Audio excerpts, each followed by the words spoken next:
with my previous traumas, from rape, molestation, abuse, neglect, and, infertility, my kids being on the spectrum, my depression and suicide, oh my gosh, so much. It is very difficult for me to continue to dream.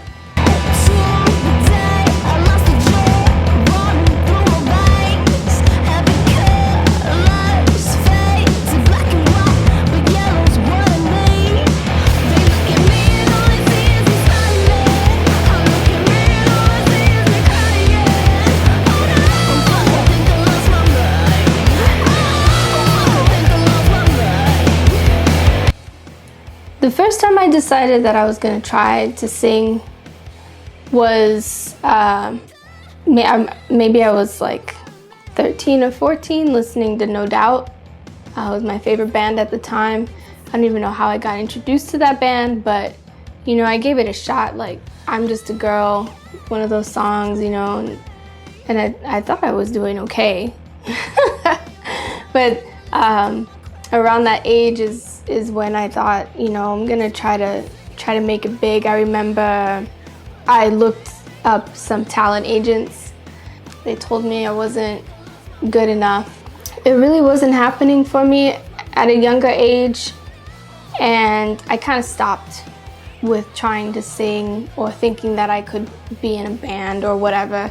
But I do remember when I hit 30, I decided I was going to kill one of the things on my bucket list, which was to be in a band or make a band happen. And I did that. I did that for myself on my 30th birthday.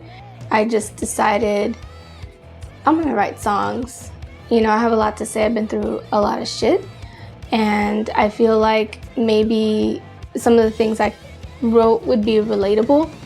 I started working with Ron Anderson as a vocal coach, and he really helped me kind of find my voice. Grab my back, step out on this road. Map in my head, I ain't never coming back again. Dreams are big and far, everybody knows. Without a plan, you ain't ever gonna make it. Before I knew it, I'm blindsided. Everything that you were saying, I was buying. Sounds so good, I lost all control.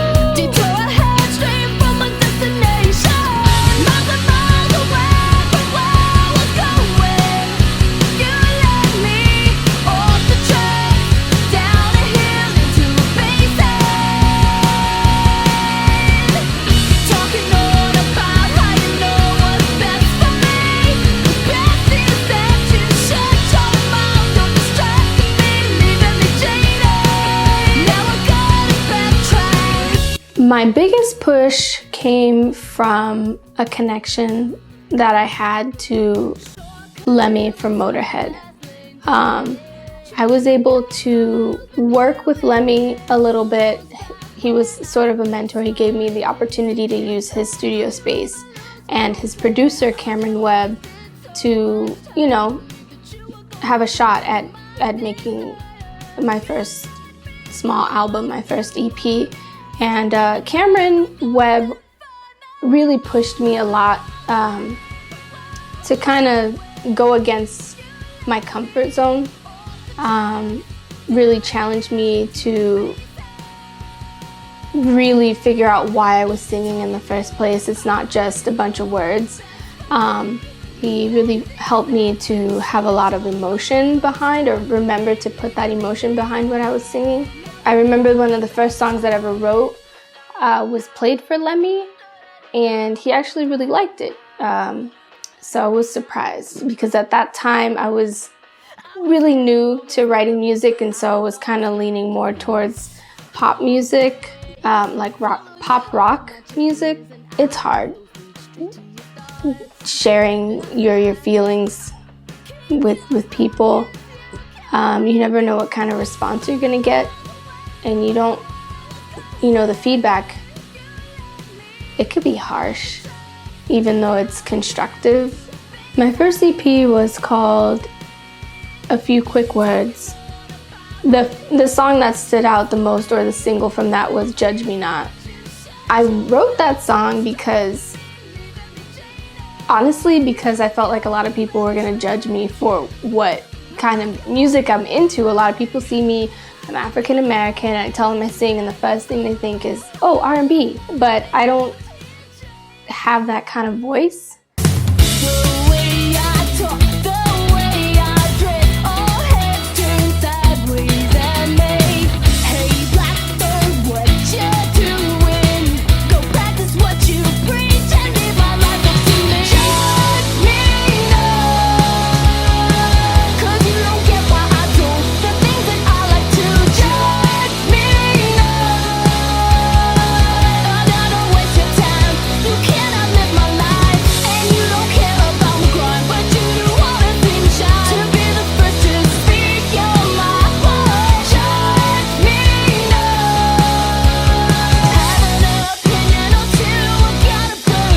So when I wrote Judge Me Not, it was like a pop rock. It's a pop rock song, alternative sounding, and I really felt like people were gonna be like, what the fuck is she doing? I say or do, it'll never be good enough for you. Analyze my every single move. Please darling, tell me you approve, no matter what I say.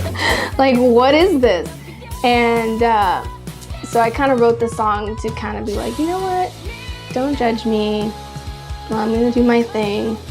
And yeah, that was the song that Lemmy was like, this is good. And I was like, what? Lemmy thinks this is good? So, you know, I felt like I was doing the right thing at that time. So I started to expand that EP, and I turned it into a whole different project called Chasing Happy. Did a whole bunch of shows around LA, the Viper Room, the Whiskey, the Mint, you know, all these familiar places around LA, and I was just doing shows after show after show, getting used to being on stage, because I hadn't really been used to being on stage as a singer. I had been used to being on stage as a dancer and not having the light directly on me. It was an adjustment. People started to recognize and really appreciate that I could sing, or that maybe I had a talent, or could, you know, continue to grow from this album. So Chasing Happy, you know, at that time I was working with Cameron Webb on the album Chasing Happy, and in the moment I didn't have a title for it. I was kind of stuck because I was expanding my EP a few quick words into this bigger project, and I didn't know what to call it.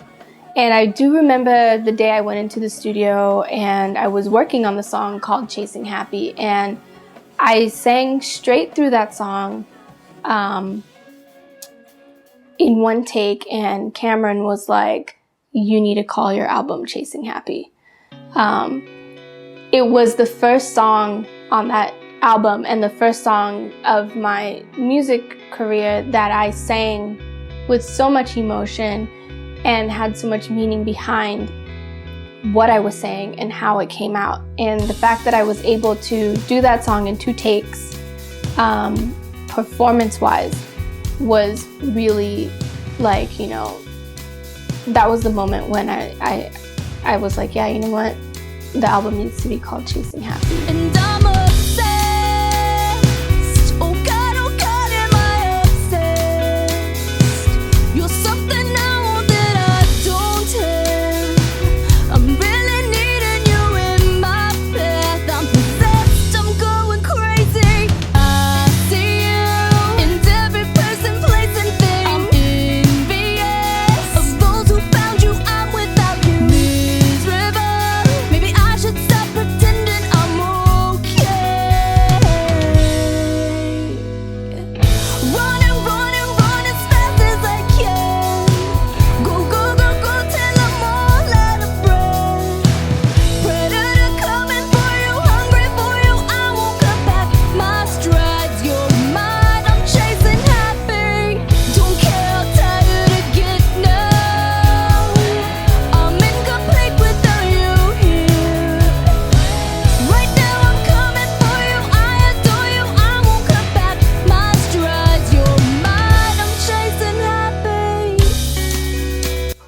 Yeah, the album Chasing Happy has a lot of different angles on it, not just angst, but the broken friendships, burning bridges, and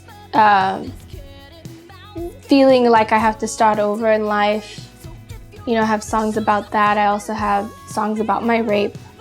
I'm not really sure what prompted me to start writing about all my traumas and my experiences, but I felt like it was a good opportunity for me to get a lot of things off my chest.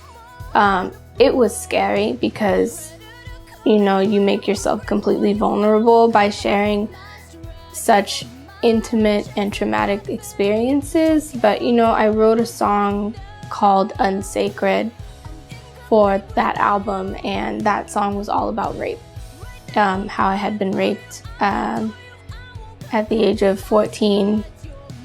And I don't know why I decided to do it. It could be because I never really had anyone to talk to growing up. I didn't have very many people that would understand. And I just kind of got to a point where, you know, as I was writing, I heard a track and I thought, well, I don't really know how to write a love song. You know, I had a ballad track that came to me and I don't know how to write a love song. What else can I write to a slow song? And I don't know, I just started writing about it and I didn't realize exactly what I was doing until I was done. I would think I was unaware at the time that I was using it for therapeutic purpose, you know, using writing for therapeutic purposes. I realized that it was my therapy probably as I started to work on my second album, Superhero. Between Chasing Happy and the album Superhero, I did have a suicide attempt where I just kind of was having a period in my life where I felt like I didn't want to keep going. That was my fourth attempt at suicide.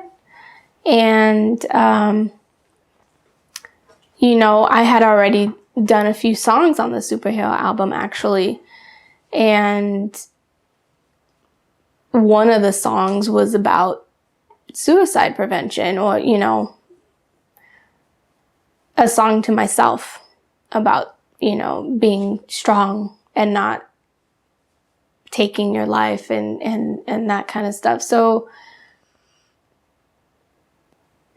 it is difficult for me, but I've sought therapy and I continue to use music, songwriting, and a lot of different forms of art as therapy to kind of get me through those things. And again, that's why I kind of landed with the title Superhero. I think we all kind of get knocked down sometimes, whether it's from another person or we just are feeling really weak. But it's really about finding the superhero within you to get back up again. These tainted dreams, no more bad memories.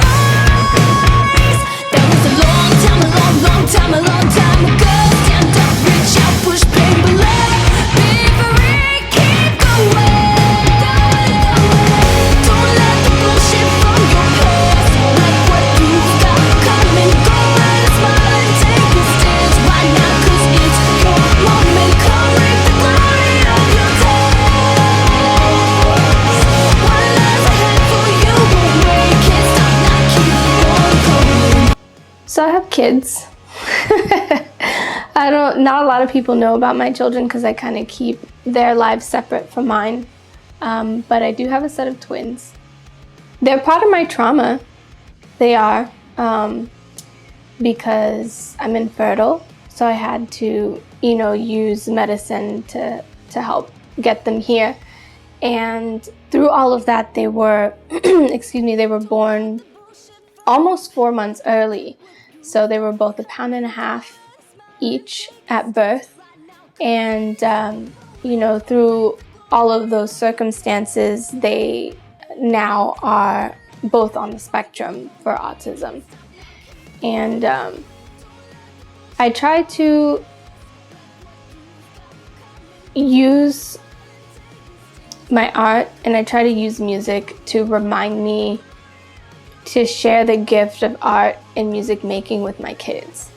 I think that's really important, and I think it's something that also helps to drive what I do, especially in times when I feel like I'm maybe wasting my time or I'm just having a hard time, getting to the next level with it.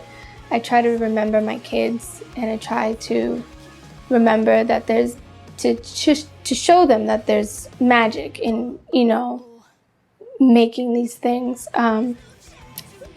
That it's not only just for therapy, but, it's a lot of fun and you create a lot of awesome times. Close your eyes, take a leap of faith. No, don't be scared of this feeling. Yeah, if it came from your gut, then it's true. Follow your heart. In the end, you've got nothing to lose. Close your eyes, take a leap of faith.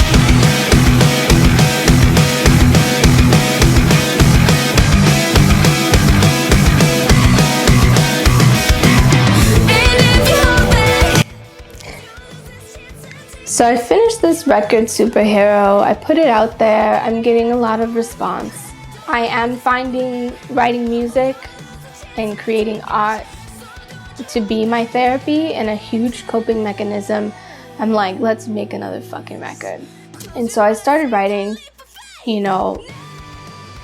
of course, more hardships, more, burdens. I don't think when you go through traumatic things, I don't think you ever really get over it. So I had more to write.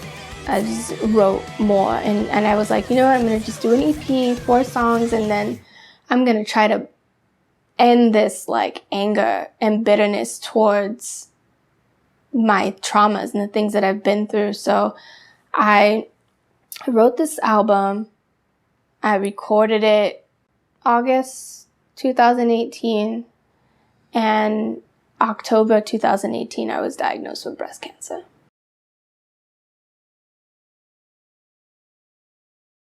I feel like I have been through enough, and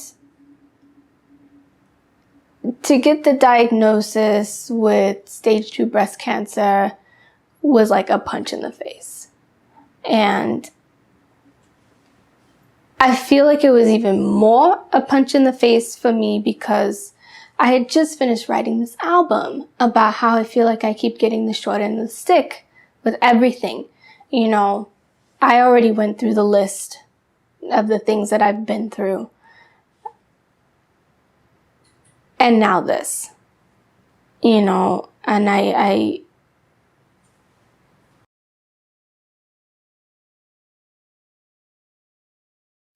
I just really can't believe it. I still can't believe it. I'm like,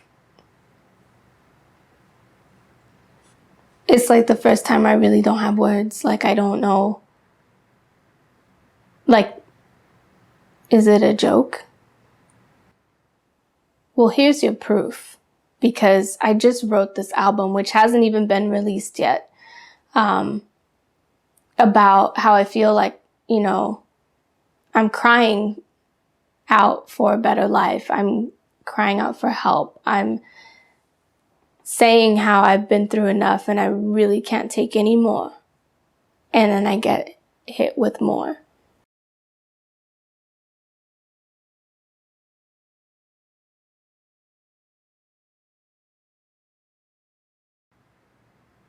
I feel like I can't win, And in fact, I try to listen to this record that hasn't been released yet, the 4 songs, and I break down all the time because, you know, I still can't believe that I'm still going through shit. And I feel like that's the reason why I keep wanting to take my life, because I don't want to keep going through things. Like, what's next? You know? I have put off using medication to get over the depression and things like that. And I've been doing everything really organically. I've been healing organically. So I was looking through like all the substances that are natural. And I came across rose water.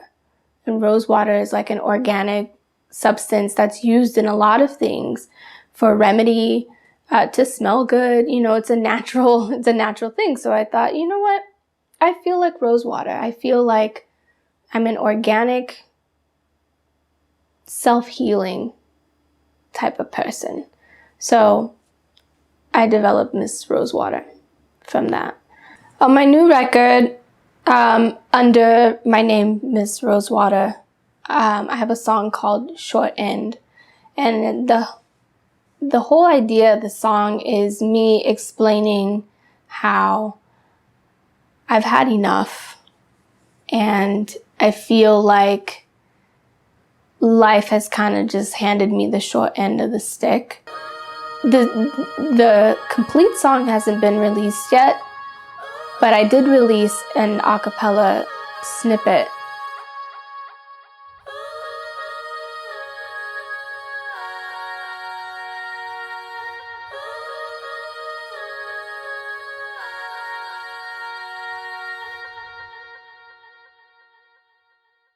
It tastes so sweet, think I need a piece. Fuck yeah, it tastes so sweet, think I need a piece of that good life. I need a slice of that good life, that good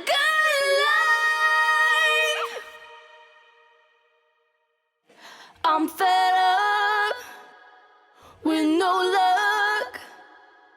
I'm fed up, so fucking done. I'm done trying, I'm done crying, I'm done trying, I'm just tired.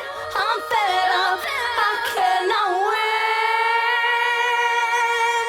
I cannot win, short in.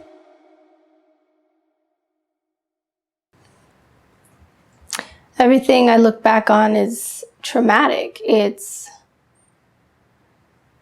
you know, seeing my mom on drugs. It's being teased to death. You know, people calling me names. Rape. I've even been punched in the stomach by a stranger before, and, you know, I've experienced gaslighting. I mean, the list is really ugly. And like I said, there's not a lot of Yahoo moments, and I wrote this album, Rosewater Tears, that's not released yet because I thought that it would be like my triumph moment. Like, this is, yes, I am done. And better is going to come from it. And no more, you know, no more traumatic experiences. And to have the breast cancer after is kind of like,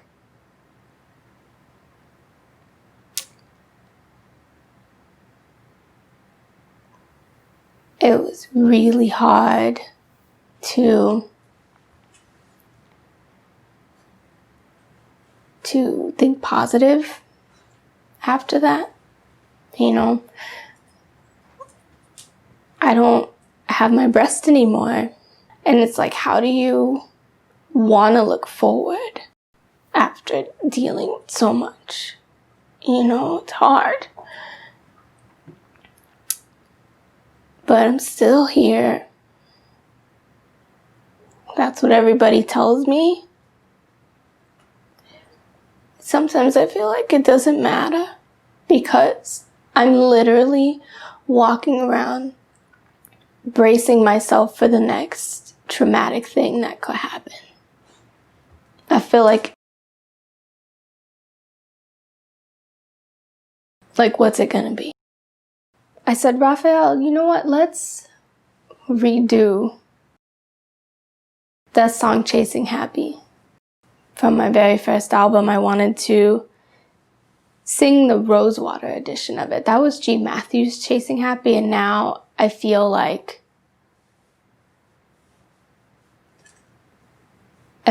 I'm still chasing happy.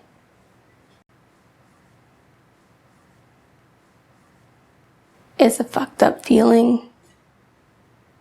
You know, I have days where I'm full of joy and I have dreams and goals and I have a plan. And then the next day, I feel completely defeated. I don't want to do anything. I'm in tears. I'm scared. I feel like I've always been chasing happy. I feel like maybe it's too long. A lot of the times I feel like I want to stop because what's the point? Or how long is it going to take? You know? And then I get to points where I'm like, what the fuck even is happy anyway? My therapist tells me how resilient I am all the time. And half the time I'm like, fuck resiliency. It's not getting me happy, you know, but I'm still here. And I guess I'll keep chasing it.